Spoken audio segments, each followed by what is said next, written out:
I'm going to assume that majority of people watching this have a car, they own it, or are currently paying it off. Also going to assume that a good portion of people here are commuters, meaning they drive to school on a regular basis. Now, let's really talk about us for a second. College students spend nearly $10,000 a year on a vehicle over 15,000 miles.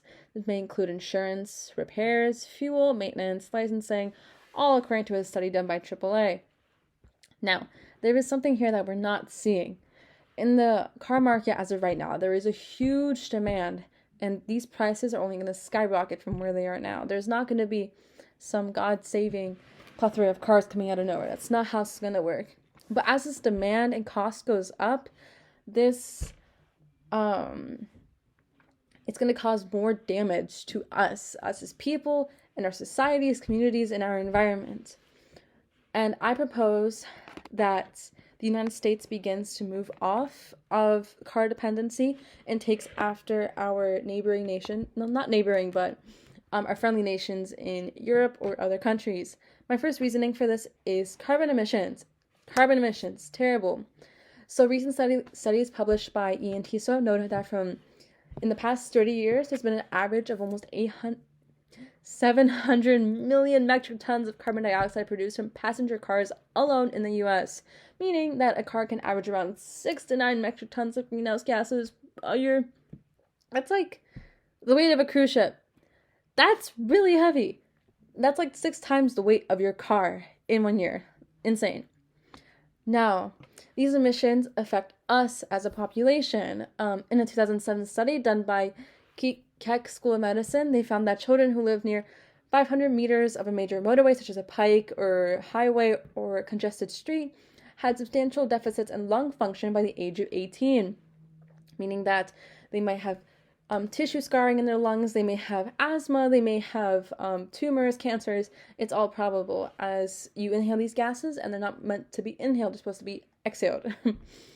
Now, with all this in mind, we are missing the bigger picture of global warming. Global warming has been a hot topic lately, especially in younger generations, such as mine, such as ours. And car emissions contribute to nearly 30% of greenhouse gas emissions, making it the largest contributor to global warming in the U.S., at least. This is all done by the EPA, certified government department. Yeah. In the past 30 years, emissions were at the all-time highest in any other sector. Now, my proposal is that we begin to encourage foot traffic and public transport. So let's get one definition out of the way. Active transport. Active transport is defined by transportation that is self-propelled or powered by human energy or public services. So, for example, walking and bicycling. I would love to walk and bicycle more, but many residents like me view walking and bicycling within their communities as unsafe due to the heavy traffic and lack of sidewalk and bicycle facilities. I live in a very congested area, but I have everything in at least a half-mile radius, but I have to drive to every place because of how unsafe it is. But since 2017, Lancaster has installed almost 3 miles of bike lanes and 5 miles of shared lane streets. Sorry. And an extended bike network can also provide economic benefits for local businesses, as you will be physically going past the business instead of going past it in your car, which won't give you time to really see what it's about. So there's also a mental and physical health correlation with increasing foot traffic and active transport. So with a lack of physical movement and encouragement, it's attributed to the rise of obesity, diabetes, heart disease, and other chronic health issues in the U.S. Approximately 40% of teens and 60% of adults are overweight.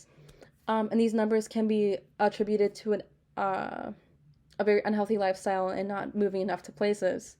Now, public services. There are lots of public services offered by Lancaster City, such as the Red Rose buses. By using public transportation, there can be fewer cars on the road. Overall, there's a decrease in roads, harsh chemicals, and noise pollution. For every 0.25 miles, there should be at least one Red Rose bus stop. There's even one here on campus, which is free to students. You should take advantage of that. So with public services, increasing our health, and and promoting active transport, it can now really impact the health of our communities and the health of our planet.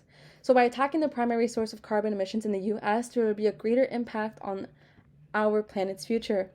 It's important to recognize we have multiple decades to experience still. As a result of our carelessness, global temperatures, sea levels, glaciers, and ozone layers have all been getting out of proportion. Future generations, if climate change gets left as it is, will experience an increase of natural disasters and the loss of multiple species, homes, habitats, and other aspects of the Earth. As well, the chance of drought and famine dramatically increases as global warming continues. And I think overall, more of a personal opinion, but we need to stop relying on personal vehicles and move to better strategies. With inflation, sorry about the background noise. With inflation on gas prices in the car market, it will get progressively more difficult to maintain a personal vehicle.